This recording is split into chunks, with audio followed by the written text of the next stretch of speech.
Thank you everyone for coming. Before I actually get started, who here registered through SymfonyLive? Who registered through DrupalCon? Who registered through WebVisions? Okay, I know my audience then. So, hello everyone. This session is Modernizing Drupal with Symfony2. My name is Larry Garfield. I'm known online as Krell, so you can stalk me and say evil things about me there on Twitter. I am a senior architect at Palantir.net. We're a web development shop based in Chicago, specializing in Drupal, but we are open to working with other platforms.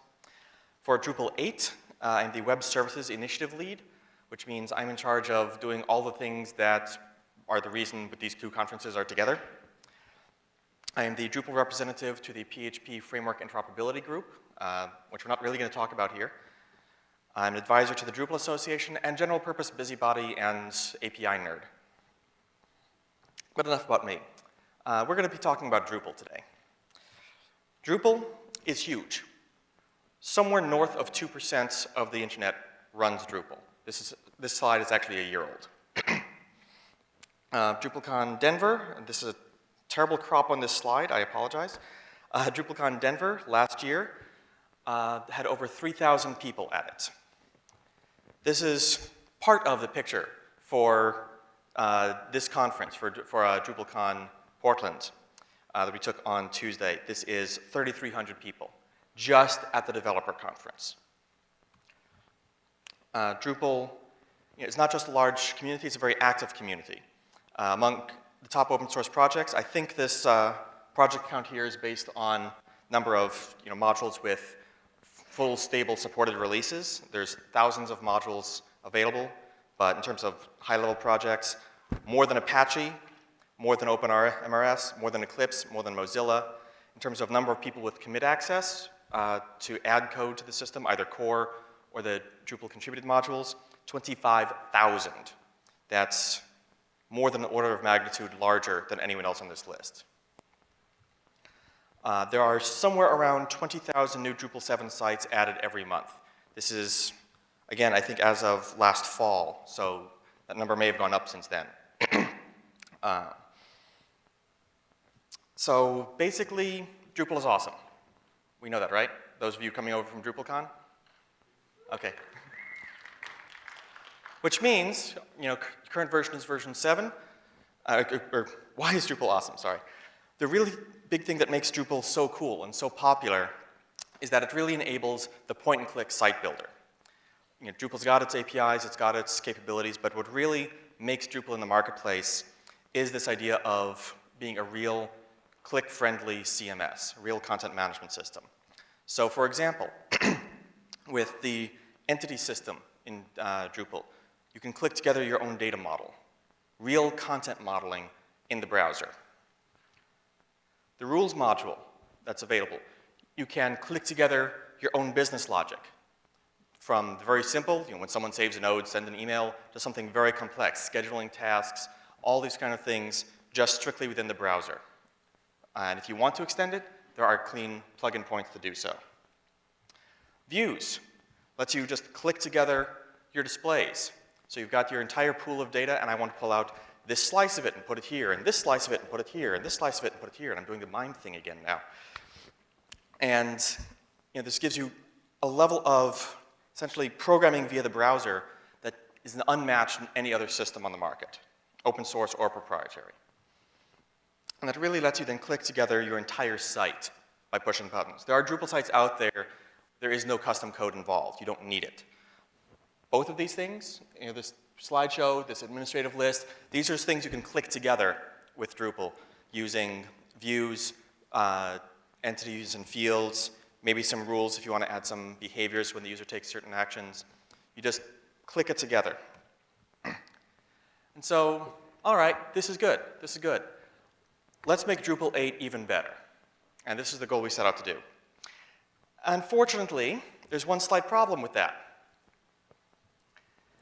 This is where Drupal came from. This is Drupal's project lead and founder, Dries Buytaert. It's more than 10 years ago now. This is, Drupal, like many open source projects, was started by some kid in his dorm room. In this case, it's a very smart kid in his dorm room, but kid in his dorm room. Drupal, at its core, up through Drupal 7, is a 12-year-old PHP 4 /dot clone written by a Belgian college kid that got really, really big. That's great. Unfortunately, PHP 4-based /dot clones don't cut it anymore. So, all right, we need to fix this. Drupal was originally written at a time when all web pages were served through desktop browsers. You had a server, you served a page, and to Firefox, or at the time it was Internet Explorer, or the few people who were still holding on to Netscape, myself included at the time. It's going back a very long time here. And this is not the world anymore. This is the world 15 years ago. Drupal is a very small part of what the web is going to become at this point. Mobile is poised to have 25-fold growth over the next 5 years, and mobile does not just mean responsive design. That's a very small part of what mobile means. It means everything changes. If you haven't gotten that message yet from these two conferences, you should be getting that. Drupal in the future needs to be able to talk to all kinds of different client applications. Desktop browsers, mobile browsers, phone applications on Android and iPhone, and Windows for those few people who use that. Kiosk applications, other Drupal sites, non-Drupal sites, okay, maybe not Flash components. Thank you. But we really need to break out of the mold of the knots and into tomorrow's web. All right, let's do. The Drupal community is smart, we're huge, let's actually make this happen. And so we set out a little over 3 years ago now on a project that was dubbed WSCI, Web Services in Context Core Initiative, that I was leading. It's one of a number of core initiatives we started running. With this mildly ambitious goal, Drupal needs to evolve, and quickly, from a first-class web content management system to a first-class REST server that includes a first-class content management system. We need to move into the modern era, into a modern environment where everything is a REST call, and pages are just another special case of REST. And that leads us to Symfony. How does it lead us to Symfony? Because this is a really tall order, and Symfony was already doing a lot of things right. So, yay open source. Let's get together, let's collaborate, let's use the tools that work. Now, everything else I'm about to say is still under construction. Drupal's API freeze date is coming up at the end of June, it's July 1st, so some of this may change between now and then, although most of it won't. So please bear with me. So what are we doing with Symfony? We're not using Symfony full stack, we're just using the components. So HTTP Foundation, it's in there, we're using it. HTTP kernel, the routing system, that should say event dispatcher, I apologize. The dependency injection system, all of the main framework pieces of Symfony. There's event dispatcher. We're also using stuff from Symfony CMF that we helped collaborate on. And some of the smaller pieces, like we're currently using the Symfony class loader, the YAML component, Serializer, validator. Okay, how does one switch over a system the size of Drupal to all of these new components? Well, piece by piece. Modernizing a PHP 4-based procedural framework into a modern PHP 5.3 object-oriented system is a lot of work. Has anyone else tried to do that before? Yeah, so you either know from experience or know that you don't want that experience. And you have to really accept that you're not going to get it done in one version. So Drupal 8 is still going to have a fair bit of procedural code in it, although all of the core systems now haven't moved over to an object-oriented model, over to a Symfony model. So let's start off with dependency injection. I don't need to explain what dependency injection is to this crowd, do I? Doesn't look like it, okay. So we are doing it wrong. Okay, not quite. When you've got a large system with a lot of global components, global function calls, a couple of global variables, I apologize for those, you have to do things in stages. So one of the early things we did was set up a global instance of the Symfony dependency injection container and allow systems to call that from anywhere. Okay, that's bad, but it works. So in this case, we have, I wish I had a laser pointer on me. We set up that global container. You can get at any service from it, and some have custom utility methods that you can call to get at certain common services. And like you're all thinking, oh my God, a service locator, you're doing it wrong, and I agree. However, it is a temporary shiv. Whoops. And it does get us some benefits. For example, instead of dozens and dozens of globals, and by globals I mean functions, which every function is a global singleton, we have one. That at least helps get everything in one place. It also means we can migrate things over time. Those services offered through the container, those are nice and clean for the most part. And we can, over time, migrate legacy code into the container as clean injected objects, piece by piece. And if we don't get everything done by the time we release Drupal 8, we've still made great progress, the system still works, and we can keep going in Drupal 9. And eventually, the plan is that class goes away once we're able to finally eliminate all of that legacy code. Timeline for that, to be determined. Services, you register services with Drupal pretty much the exact same way you do with Symfony. It's with Symfony full stack. It's the Symfony dependency injection container. We're using the same YAML format that Symfony full stack does. So in this case, we're registering a service called Book Manager. There's its class, there's the dependencies it has. Cool, go to town. So this should look familiar for the Symfony people in the room, I hope. All right. Routing. This is where I've spent most of my time. Routing is fun. HTTP is complicated. This is what our index.php file looks like now in Drupal 8. Actually, this is about a week and a half ago. We've since added an exception handler around it, but close enough. That Drupal handled a request.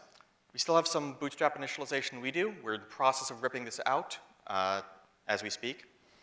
But we're using the kernel interface out of Symfony components and the HTTP kernel interface. And there's a request. And down here at the bottom, you see this usual request create from globals, handle, prepare, send.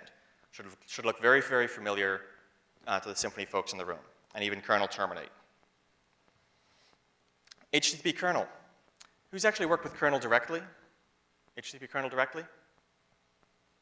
Okay, a small number of people. All right.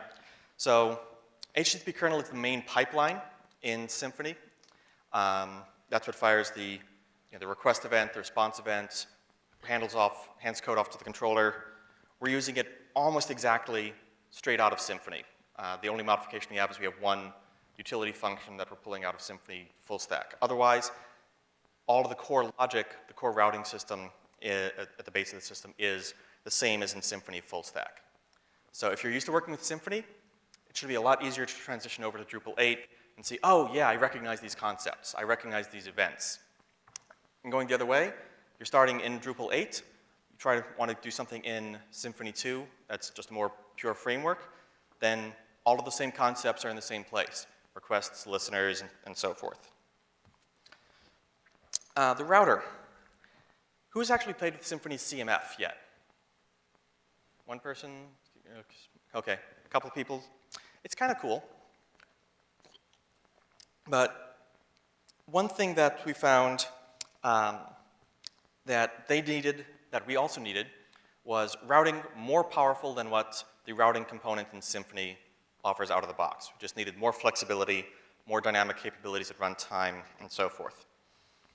All right, so let's get together and work on this. And so Symfony CMF's router was co-authored by primarily David Buckman of Symfony CMF and me, with some help from other people from both the Symfony side and the Drupal side.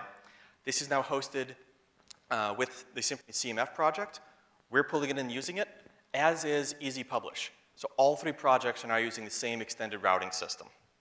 How does it work? There's two main pieces to it. One is Chain Router. Chain Router basically lets you take multiple routers, since it's all interface-based, and just run them one after another. So you ask the first one, do you have, can you match this request to a controller? If it says no, okay, you ask the next one. Just keep on going. This is useful for performance optimization, where you can say your most common routes you're going to shove into a static lookup array and try and catch those first, and then fall back to your larger one later. In our case, we're using this to stitch together our legacy routing system and our new routing system, which is built on Symfony, with the intent of ripping out that legacy one probably in about a month, as soon as we have everything converted over to it. Now, this dynamic router is interesting. The dynamic router is the main part that Drupal and Symfony collaborated on. It consists of a couple of pieces: a route provider, filter, final matcher, and a route enhancer. So technically, this is the matcher part of the router. The route provider is really a route repository. So request comes in, and it says, all right, match this just on the path. And you get back potentially multiple routes. I see some confused faces. You can have multiple routes on the same URI. That's completely legal in Symfony. It's completely legal in HTTP. Let's use all of HTTP. So the route provider will get back any routes that match based on just the path or the path pattern, which could be multiple. Then you have one or more route filters, which do what they say on the tin. They just filter down that list. So for example, we're doing MIME-based routing there. So if you have two routes at the same path, one of which responds to text HTML as a MIME type, another of which responds to application JSON, you can do that filtering in the route filter where we are. So at the moment, we're just doing fairly basic MIME-based filtering, but it's real easy to extend that to a full content negotiation system if needed.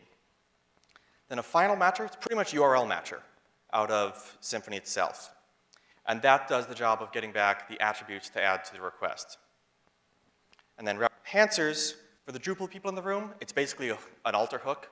For the Symfony people in the room, it's an object that you pass the defaults array to before it gets attached to the request. So did I get everyone with that?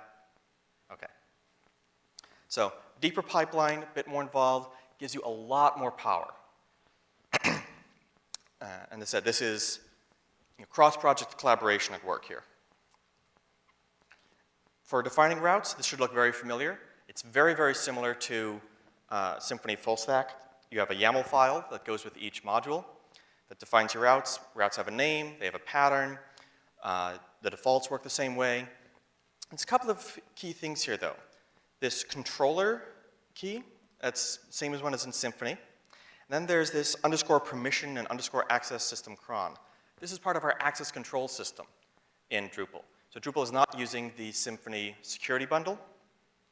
Instead, we're allowing routes to mark themselves in various ways, and then access checking services can allow or deny access based on that information.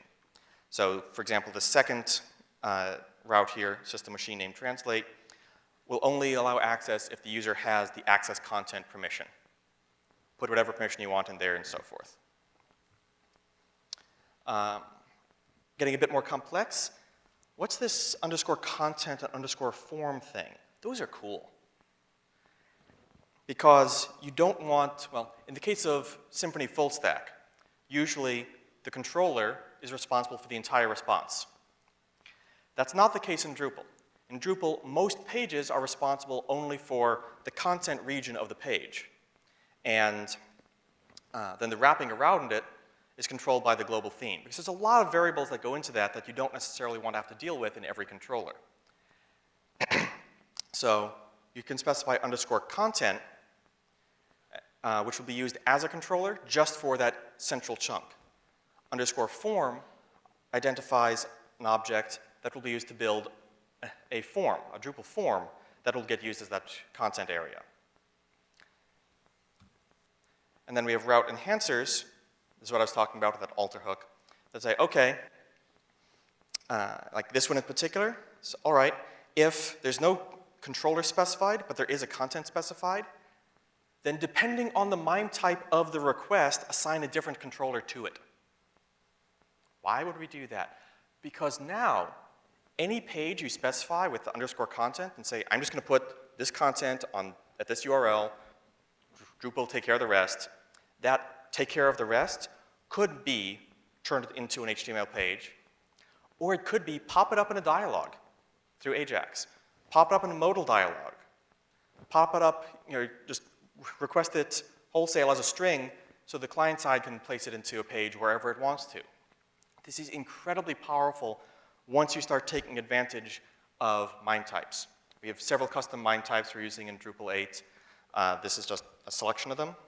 And this is where a lot of that really strong power is coming from to do a lot more flexible things. Any content route can be page or modal, Ajax replacements, anything else you want it to be.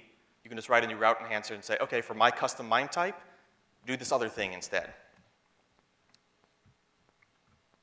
At the moment, forms you cannot do on anything other than HTML pages. That patch is in progress. I expect that to land probably in the next week or two. Who actually has used the parameter converters in Sensio Framework Extra Bundle? A couple people who didn't know they were there? A couple more people? So they are there. They're kind of cool. And Drupal has a similar concept built in. Another route enhancer we have, let's say you have a path of node slash brackets node, node being the basic data object in Drupal. Your controller doesn't want to have to load that itself. It just wants to get a node object. It wants the system to load that ID from the URL into a full object. Okay, route enhancer takes care of that. The syntax for that we're actually working on right now. At the moment, anything that has a, if your placeholder is an actual machine name of an entity, a data object in Drupal, it's automatic. That may switch over to a manual specification in the route. That's to be determined. But it means that in your controllers, you don't even need to worry about loading data. As long as you name things properly, it'll get loaded for you before your controller even gets called. You can also add dynamic routes. So we have, in Symfony, usually you're setting up a dedicated application, which means if you're going to change the structure of your site, you're going to move things around, you're going to add new pages, you go and edit code. Drupal doesn't do that. Drupal allows people to extend the site from the UI. So modules can create routes dynamically on the fly. And it's really just passes around a route collection that events can add route objects to. How they came about creating that route object, not my problem. So you can have modules like views, like various others, that create new pages that are then, by the routing system, treated exactly the same. That's kind of cool. Controllers themselves, we're just extending a controller resolver straight out of the base component. A lot of this stuff we're extending is same as Symfony full stack. So functions will work. You can't actually use a function at the moment, just for we have a backward compatibility shiv in place. That's going to go away. Any method on any object or any class, just like in Symfony. Any container-aware object method, if your controller is on is a method on a container-aware object that gets taken care of. We support using service controllers if you are so inclined, just like Symfony does. Closures should work, but we're not actually using them. And this thing called controller interface. So in Symfony, there's an ongoing debate of should your controllers be container aware? Have people seen that debate before? A couple people? Okay. Different people have different views on that. What we settled on for Drupal is we'll support all of them, but our recommended approach is this thing called controller interface. It's a very simple interface you stick on a class that lets you have a container-aware factory function, or a factory method. And that's it. You can then call your constructor yourself, and all of your dependencies then for your controller are right there in one place. You don't need to bother with annotations. You don't need to bother with extra config files. You don't need to register things as services. You can just stick it right in this runtime code. And so here's an example. We have aggregator controller, aggregator being one of the modules that Drupal ships with. It's got its protected services, gets past the container, pull the services you need out of the container, pass them to the constructor, and go to town. And then in your actual method, you can call your services and be done. Ajax. Drupal's had an Ajax API for a long time. Basic idea being most PHP developers don't want to have to fight JavaScript, so we'll build a system that lets them do pre-canned operations, pre-canned Ajax commands from PHP. And it's worked decently well, except that the syntax for it was, well, PHP4 nested arrays that no one could document. Yuck. Now, they're just an extension of response. An Ajax command set is just an extension of their Symfony response object. So here's an example of that. I pulled right out of our code base. Your system, your module does whatever it's going to do up at the top, ignore that.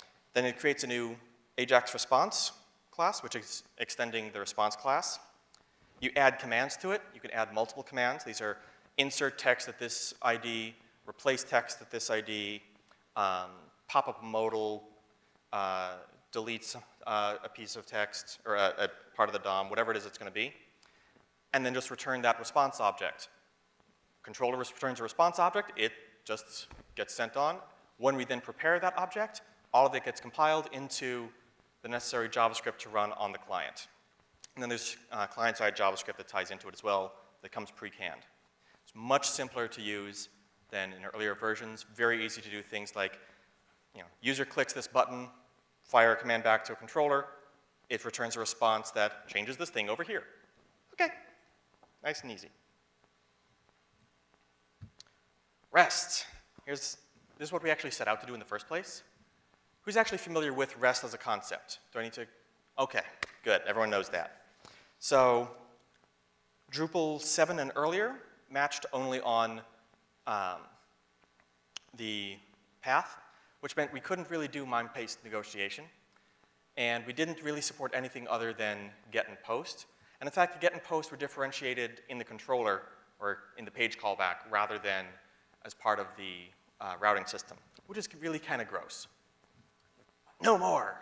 Since we can now route based on all of the same things Symfony can route on, domain, path, MIME type, HTTP verb, whatever else, we now have a new REST module in core that replaces the old services module, which basically did RPC, but glorified and kind of ugly. REST module is nice and clean. It is based on the Serializer component from Symfony. Out of the box, we're supporting the hypertext application language, HAL. Who's worked with HAL before? I recommend it. It's actually a really nice format for doing JSON-based RESTs on hypermedia. And any entity in Drupal, that's any of our data objects, are automatically supported. And anything else you want to add can be automatically supported. And as soon as another 2 patches land, these will all be operating at the same URI. So if you hit node/node ID with a request type of text HTML, you get back an HTML page. If you hit node/node ID with a type of internal Drupal modal, you'll get back just the body content as a command to throw up a modal. You hit it with a type of application/HAL plus JSON, you'll get back that node as a JSON object. You hit it with application/HAL plus XML, you'll get back the XML form of that node. Hit it with application/SVG, nothing happens because we don't support that at the moment, but it's dead simple to add support. At the moment, we support cookie and token-based security. We are working on HTTP auth right now. If you are familiar with HTTP auth and want to help with that, that'd be awesome. I'd love to get support for that in before we hit code freeze. For entities, we support get, delete, post, and patch. Just out of the box, you turn on the module, those work. So you can get a node, you can delete nodes, create new content, and patch an existing object. We had support for put at one point. We had to rip it out because put doesn't really work for highly complex, highly interconnected objects very well, so we punted on that. May get added at some point later if we can figure out how to support that nicely, but at the moment, you can still create, read, update, and delete any entity via REST. We also added support for reading log entries. Why? Because we needed something to demonstrate that it works for beyond entities. So we went with log entries because they're easy. All we support here is get. So you can make a get request to get back any log entry in the system. I don't see anyone actually using this, quite frankly, except that it demonstrates you can, in fact, add your own resources to the system. To do so, you have an object in our plugin system that implements this interface. Great. Define some routes that you're going to have. There's default base class you can extend that has some sane defaults. Set of permissions that you're going to need that ties into Drupal's access control system. And specify what HTTP methods you're going to support. So you can say, I'm just going to support get, I'm going to support get and put, I'm going to support get, put, delete, whatever. And then in your class, you specify a put method, a get method, and so forth. And the request, incoming request, with that method will get routed straight to your, that method on your class. That's the controller. Go to town, do whatever it is you're going to do, whatever makes sense for that case. As I said, we are using the serializer for this. And so any format that you can write a serializer for in Symfony, you can support as a REST request in Drupal 8. If you have a new format you want to support, say you want to render objects as SVG, cool. Write a new SVG encoder, plug it in, it'll work. You want to support something beyond entities? Great. Write a new normalizer, throw it in, it'll work. Do people know how the serializer works in Symfony? I'm getting a lot of blank faces. Okay. The serializer component in Symfony is a two-stage pipeline. So object comes in, first passes through a normalizer that takes whatever that object is, turns it into some standardized format, usually, say, a gigantic nested array. And then an encoder that takes that array and says, all right, dump that to JSON, dump that to SVG, dump that to XML, dump that to whatever the output format is. And then there's a reverse pipeline as well for decoding and denormalizing. So we support both directions.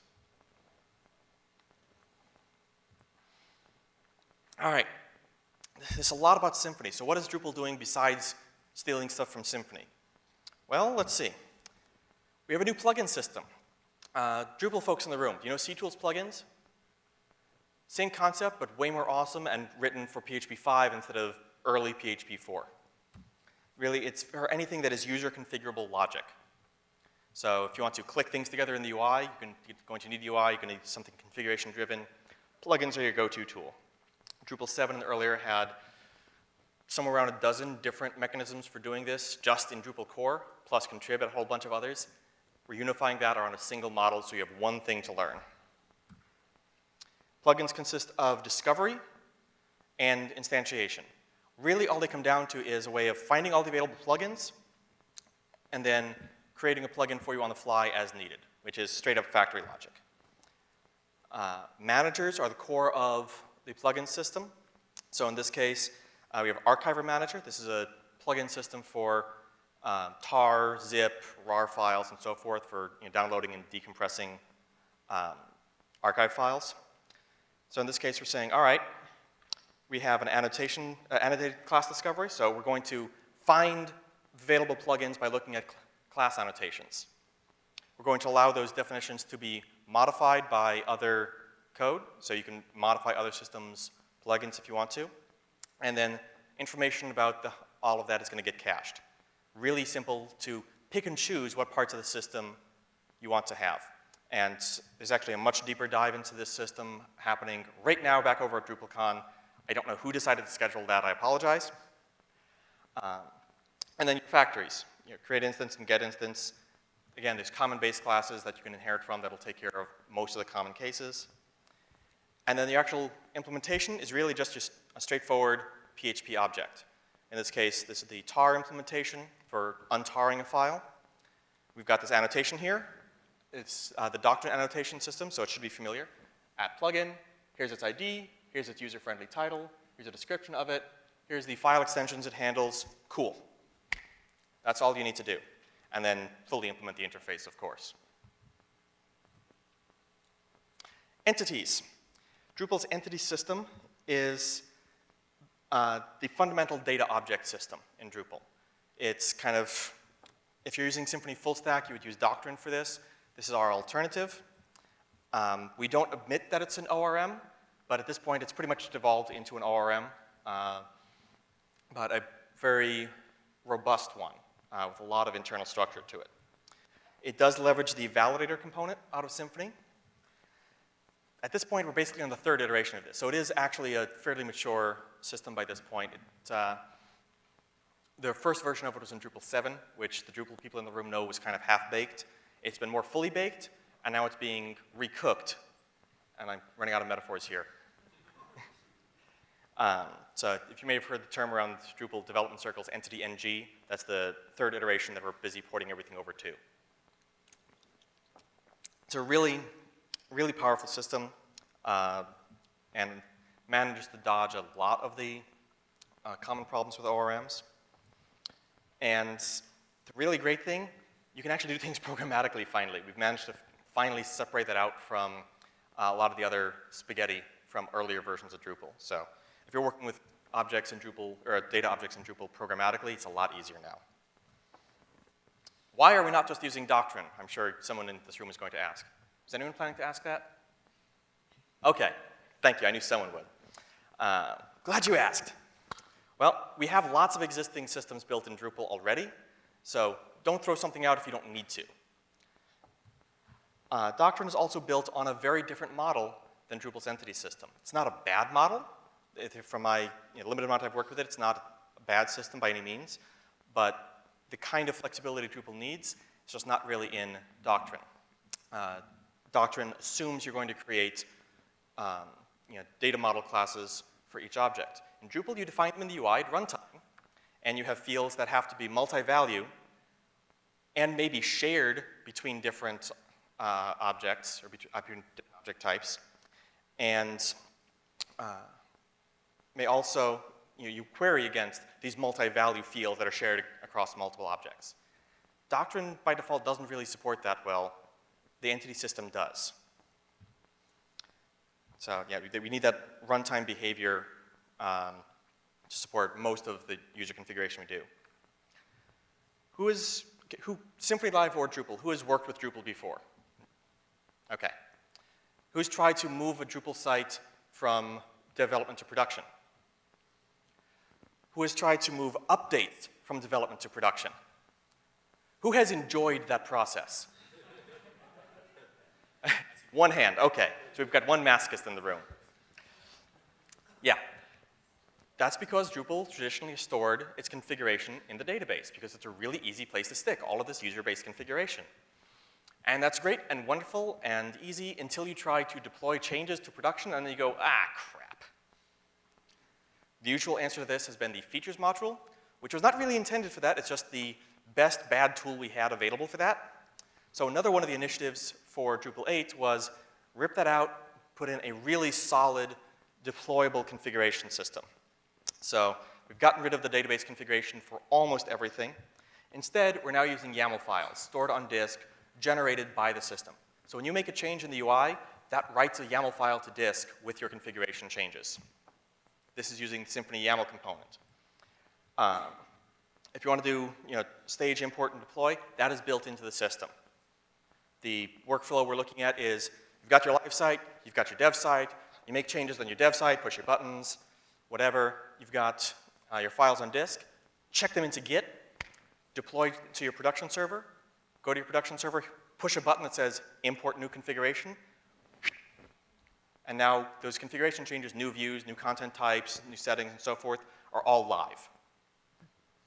Cool. Woo was right. So here's how that works.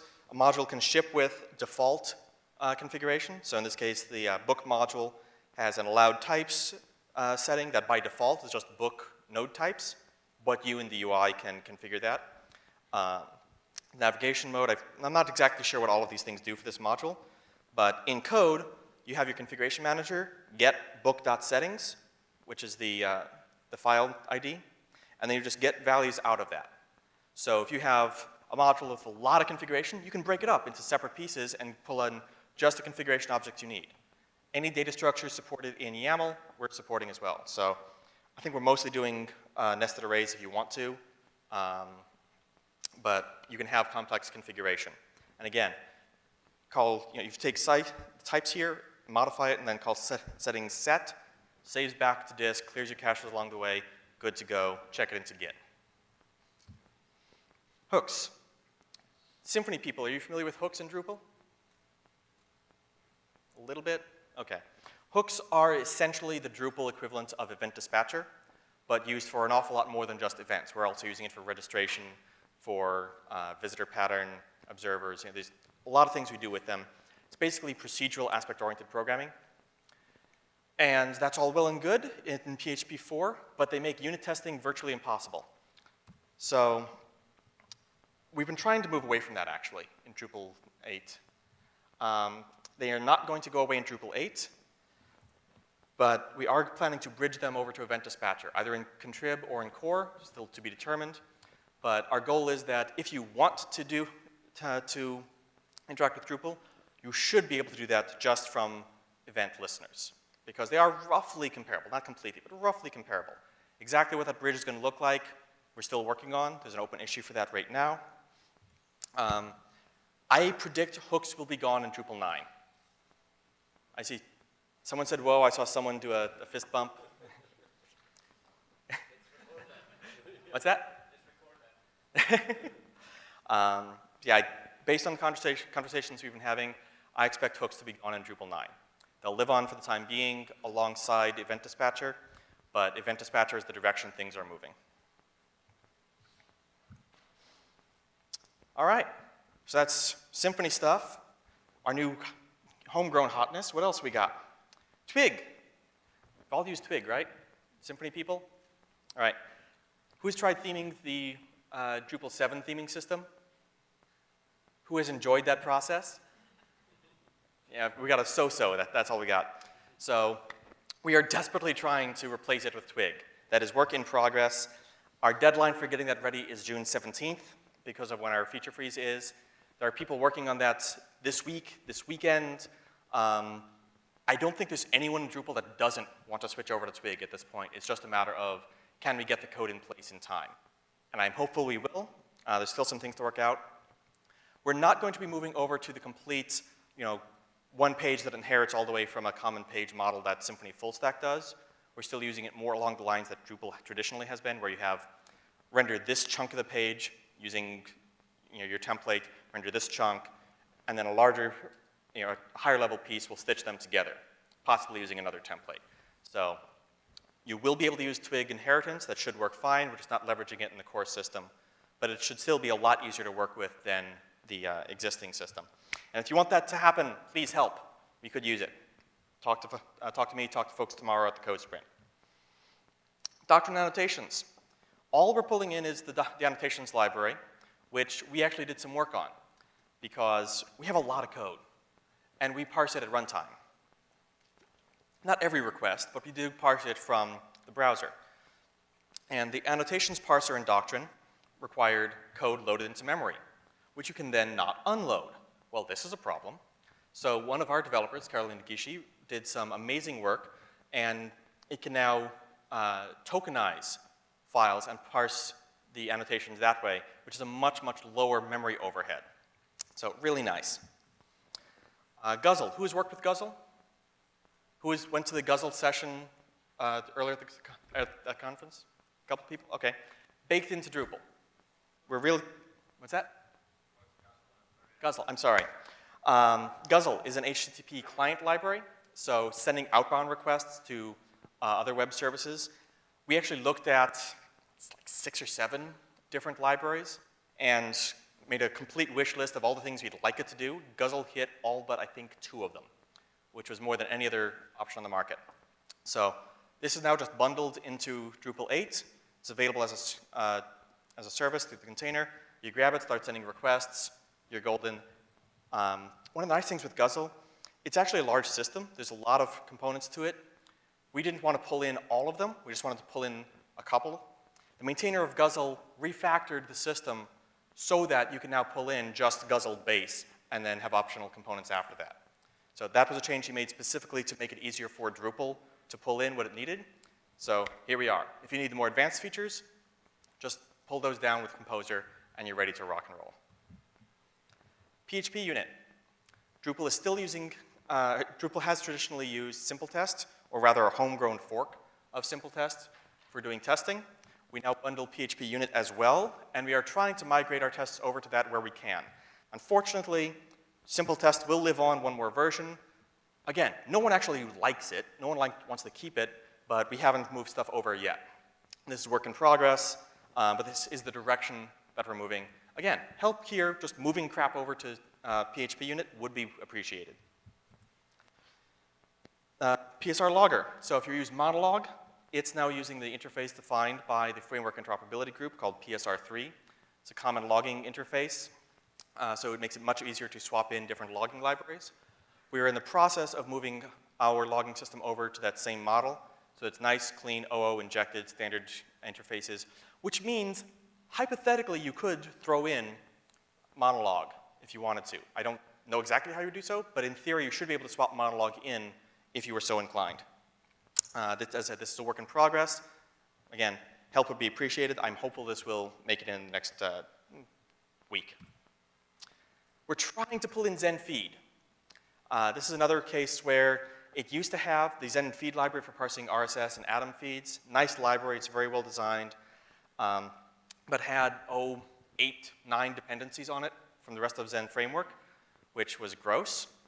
And we weren't able to work with that. We didn't want to pull in half of Zen framework just to support RSS parsing in a modern mechanism. Fortunately, the Zen team was already trying to clean that up. We talked to them. They said, come back in a week. They had stripped it down to just 2 small dependencies, so we're now trying to work this in.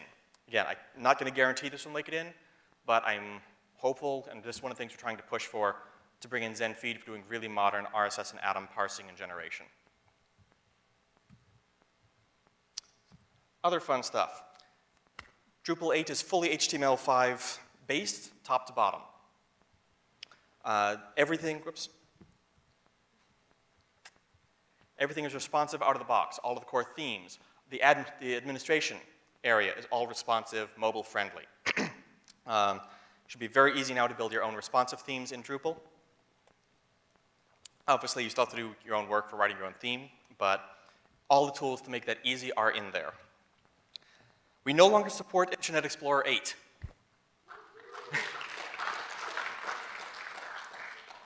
Which means we can now take advantage of jQuery 2, which is smaller and faster. We can take advantage of modern CSS. We can rip out a lot of backward legacy code. If you still need IE8 support, there will be an IE8 contrib module that adds back in all of that backward compatibility shiv stuff. Basically what it came down to is we had to decide, did we want to get laughed at for dropping IE8 support in 2013, or laughed at for still supporting IE8 in 2016, when Drupal 8 is still in the market? And we decided we'd rather get laughed at now and cheered later. And apparently cheered now too, so. We have a WYSIWYG in core. I can tell the Drupal people in the room are laughing at, or applauding at that one. So this is our new redesigned node authoring page, node edit page. So WYSIWYG built in, got a redesigned interface with controls over on the side. Again, this will scale nicely on a responsive site. So try opening this page up on your phone. It will turn into a single column. Everything's nicely sized. Scrolling works, all that kind of fun stuff. We have an inline editor for those who like such things. So this is the front view, just normal user view of a node, of a page. And you click edit on the body, and you can now edit the body in place. You click save. You haven't actually reloaded the page. It's editing right there on the page itself. We have split up a lot of our internal code into components, much the same way as Symfony. So PHP Storage, this is one of our really cool ones. Who's run into the problem of, well, I can write, I can't generate code from Apache because if Apache can write code that Apache will then execute, you've got a big neon sign flashing that says hack me, right?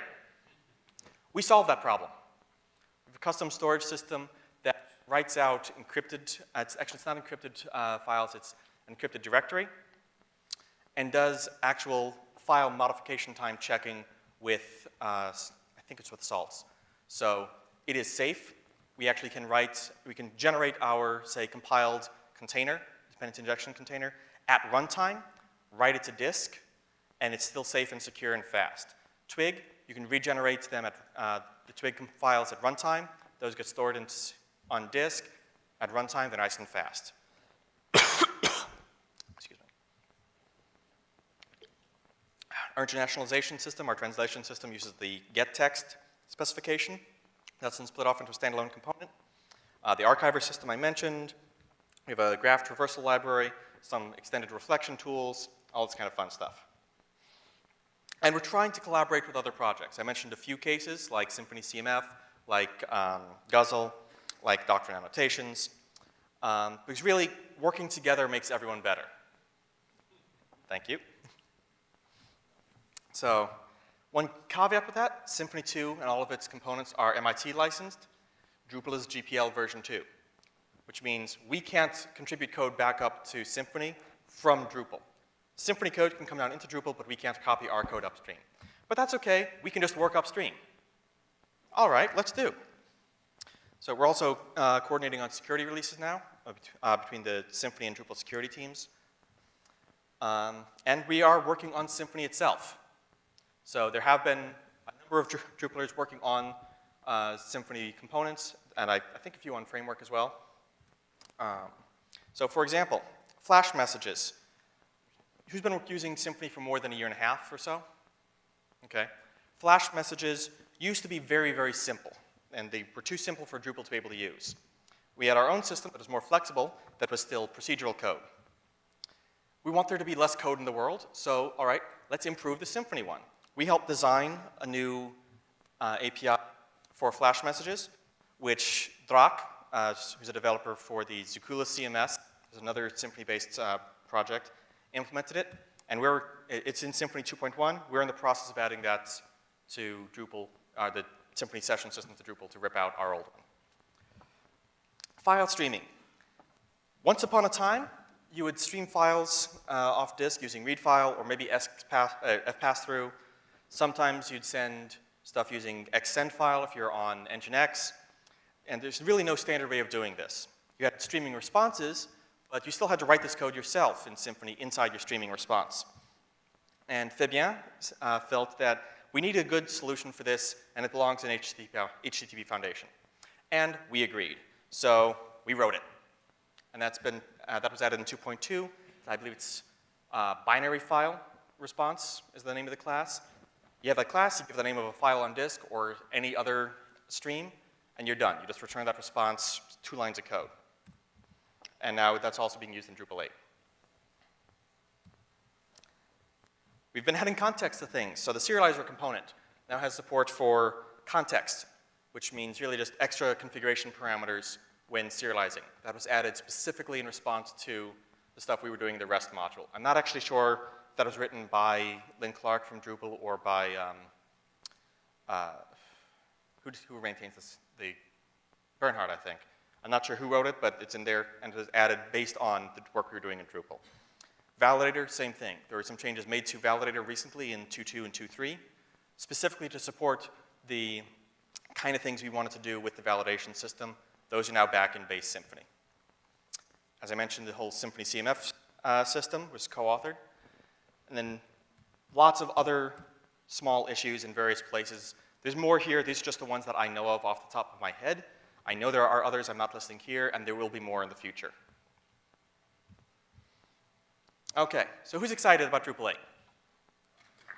All right. So our code freeze is July 1st. That's when we stop breaking APIs except for security reasons, much the same as Symfony. And that means we don't have a lot of time left to finish the stuff we're trying to do. As I mentioned, there's a couple of issues still open that we're trying to get in. There's a lot of conversion left. We still have to get rid of the old routing system as we migrate stuff over to it. Twig is almost there. Please, God, let that make it in. And we could use extra manpower to help drive this home. We have sprints coming up on Friday. We're also hosting sprints over the weekend. Acquia, a major Drupal company, is opening their office here in Portland for people to keep working on the system. I invite you all to join us. Let's drive this home. If you're interested in helping out, come to the sprints. You can get the code with Git off of Drupal.org. We're not on GitHub. We're using our own Git system, but it's still Git. In IRC, Drupal-contribute is our main developer channel. Drupal-Whiskey, WSCCI, is my channel. That's kind of the de facto Drupal Symfony collaboration channel. I'm also in Symfony Dev on a regular basis. And really, we know you've got a lot more experience with Symfony than Drupal does.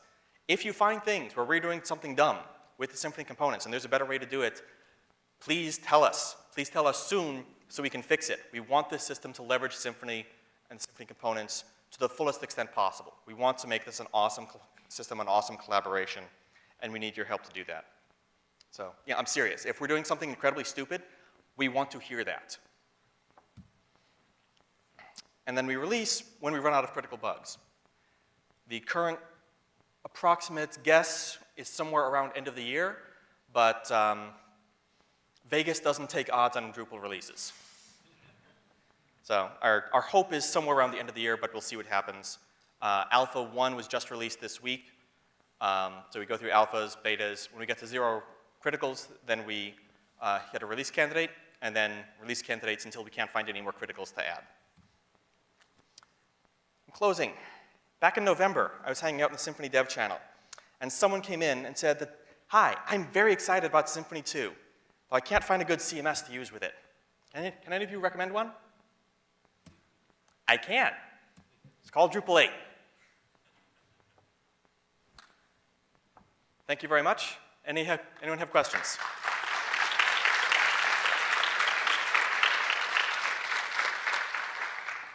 So I don't think we have a standing mic in here, so just raise your hand and I'll repeat your question.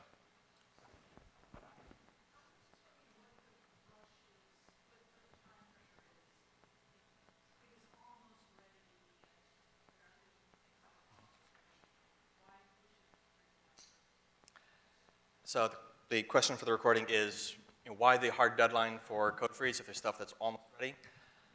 You're not the only one to ask that question.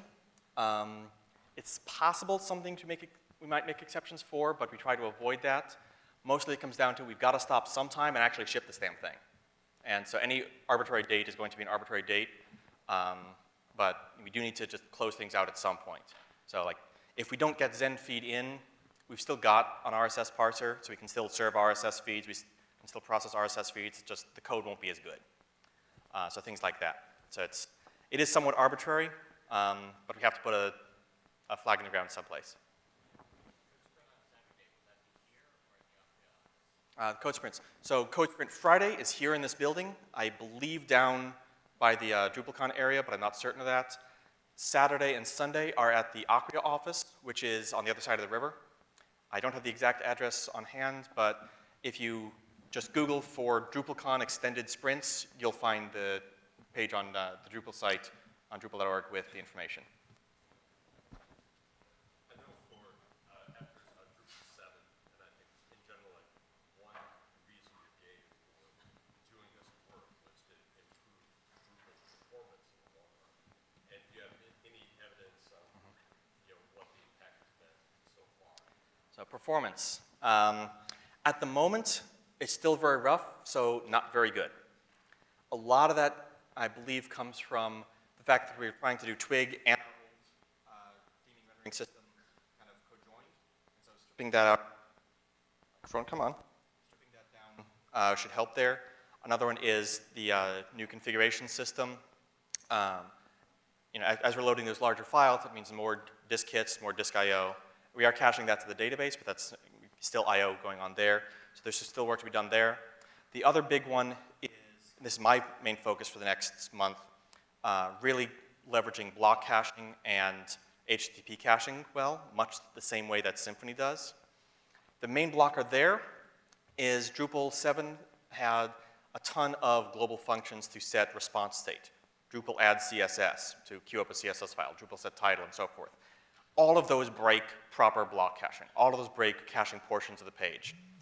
We are in the process of ripping those things out. Again, we need more hands on deck to do that. If you're interested in making Drupal cache properly and therefore performance not suck, talk to me. Let's get work on that. There are open issues there to just strip this stuff out and convert it over to something we can cache properly.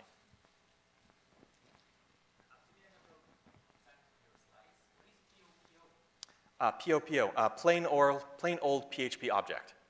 So yeah, that's the shorthand for, there's nothing special or magic about these classes. It's just Like plugins are, a class that has annotations on it.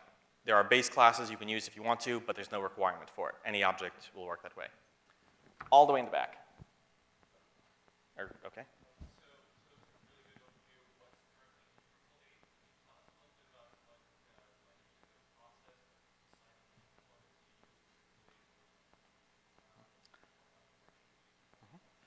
Sure. So a little bit of history for how we ended up with Symfony.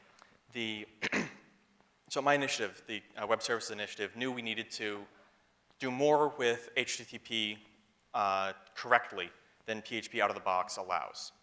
And so we said, okay, someone's got to have done this before. Let's try and find some existing library we can use. And so we looked at Symfony's HTTP Foundation, and we looked at the Zend HTTP library, and looked at the PECL HTTP library. And PECL HTTP, all right, it's okay, but we're going to need it in PHP anyway because we can't require that component, so that's out. Between Zend and Symfony, the code was roughly comparable. The Symfony one had a bit more capabilities baked in, but they did basically the same thing. But in our discussions threads as we were looking at this, Fabien and Lucas Smith both actively came into our issue and offered to help and offered advice and offered feedback. And it's often said in an open source project, the community matters more than the code. The community around Symfony was very friendly, very welcoming. At the time, Zen Framework had a contributor license agreement. It doesn't anymore, but it used to. Symfony didn't. And I wanted just to be able to contribute upstream and collaborate with whatever we started using. So we really started with just HTTP Foundation. A few months later, I'm hanging around in the IRC very frustrated with how little progress we're making, and end up spending 4 hours talking to Stoff. Who's actually talked to Stoff online?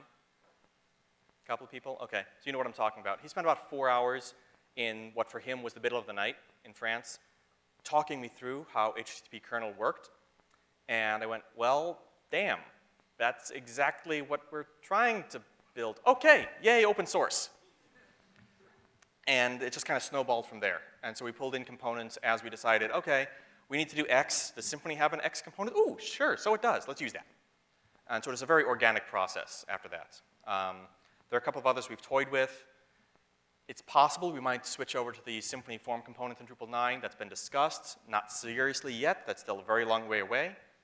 But we are open to using other components where possible. And thanks to Composer, if you want to pull in others for some reason, you can.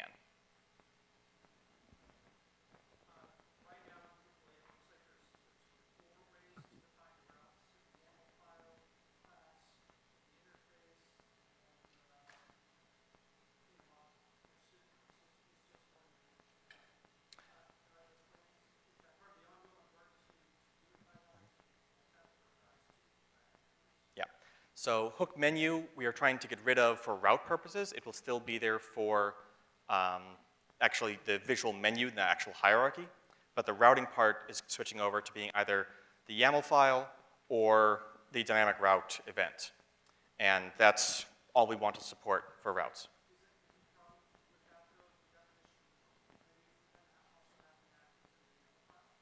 Hook menu now can specify, a menu item can specify the route that it binds to, and then we just import all the data we need at runtime from there. So hook menu is not dying completely, unfortunately, but the routing information is all moving over to the new system.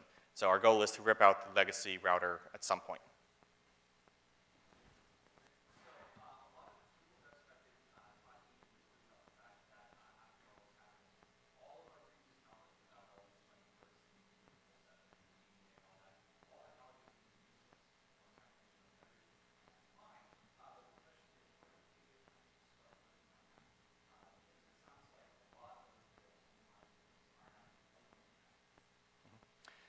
So a lot of the underlying stuff, so the question is, this means all of your existing Drupal knowledge changes, so what's a good time to start working on that?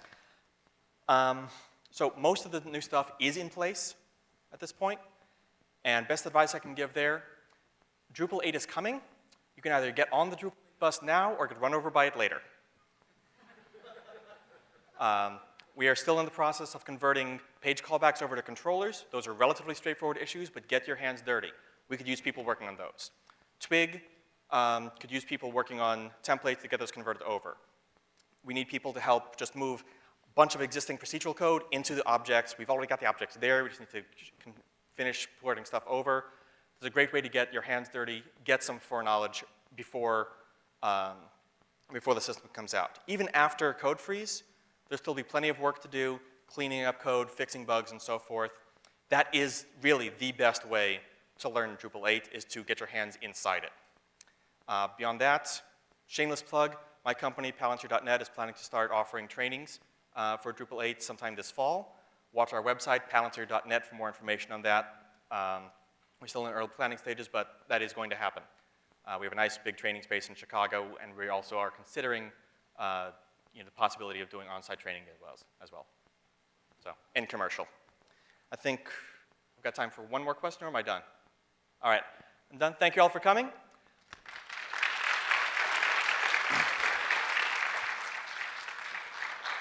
And if you have other questions, I'm about to go back over to DrupalCon for a Q&A session there on Drupal 8, so follow me.